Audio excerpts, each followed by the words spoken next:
So in this module, we are going to study the social policies of developing countries, how they are different from the developed world, how they are different from the British social policies which we have looked at, and how they are more common to Pakistan's social policies which we are going to look in the next modules.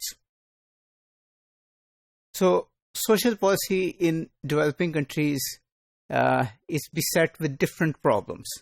The first one is low baseline, meaning thereby that the different social indicators are very low.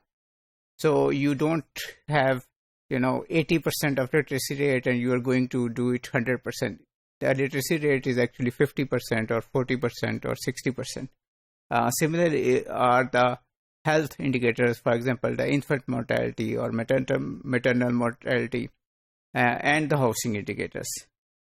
Next problem which developing countries face in terms of social policy is poverty.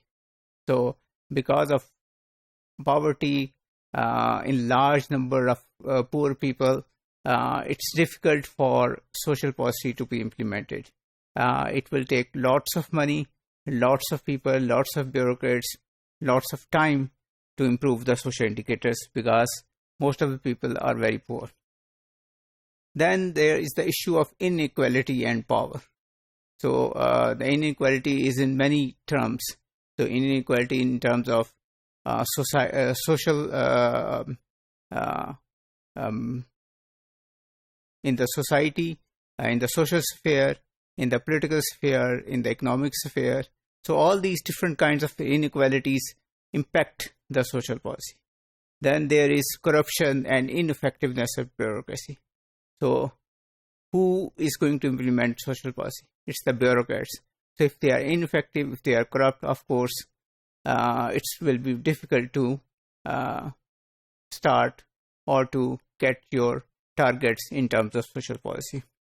Then the markets are also inefficient. So as compared to developed countries, advanced economies in the developing world, the markets are inefficient. So most of the economic activity is in informal areas. So this also creates problem because this means that the government is not going to get tax out of these economic activities, and this will in turn impact the social policy implementation. Then there are cultural and religious hindrances. So if there are cultural and religious hindrances which force the women to stay at home, of course, this will impact their movement. This will impact the gender policy, the family policy, the education policy, and in turn, the social policy.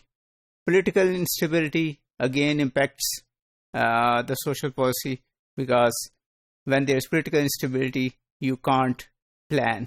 And if you plan, those plans cannot be executed. So if you have governments which are changing after every 2 or 3 years, plans will not be implemented and there will be a lack of efficiency.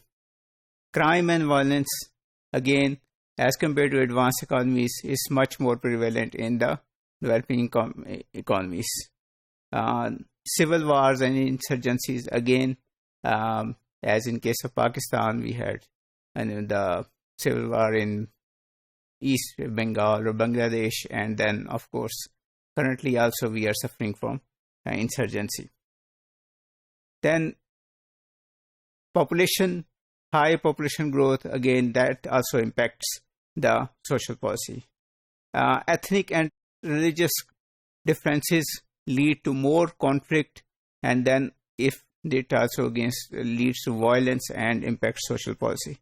Low tax collection, as I talked about it, external wars with other countries, lack of democratic culture, this also impacts social policy. People are not ready to wait for 5 years for a government to complete its tenure, to complete its plans.